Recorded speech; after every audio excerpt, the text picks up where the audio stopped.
This is a video about achalasia.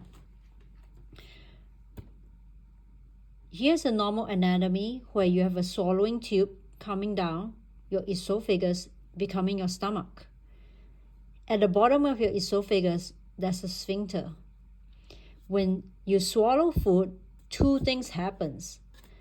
The first is the esophagus contracts to push the food down.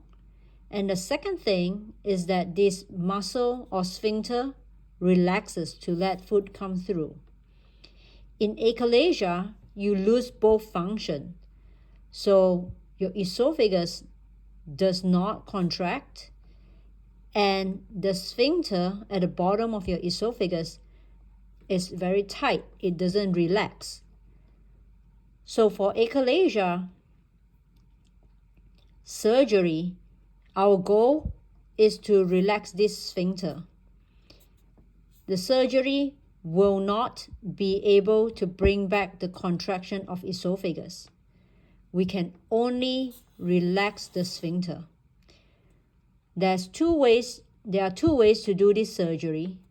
The first is endoscopic, meaning we bring a camera down your throat, we make an incision here, and the camera tunnels in this space between the lining of your esophagus and the muscle of your esophagus, and we start cutting the muscle all the way down through the sphincter.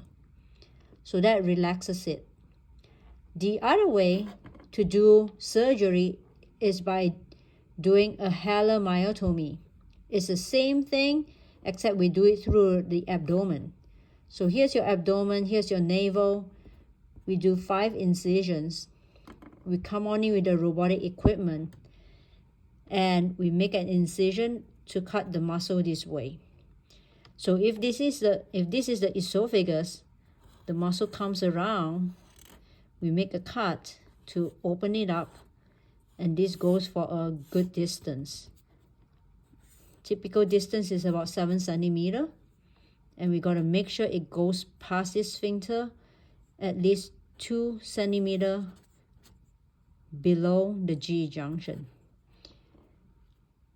The benefit of this is that it is endoscopic, so you have no incision on your tummy.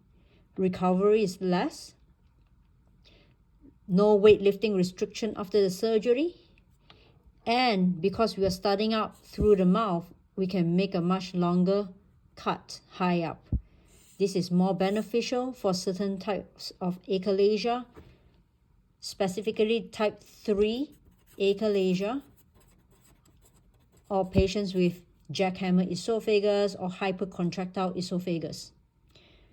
The benefit of doing a halar is that after we relax this sphincter, it is easier for food to come down, but also there's a higher risk of reflux.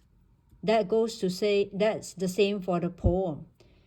But in halar, because we are doing it through the abdomen, after we relax this sphincter, we can take this part of the stomach and do a little wrap. This is called door fundoplication. What this wrap does is it adds just a touch of pressure right here at the junction to decrease the risk of reflux coming back up your throat.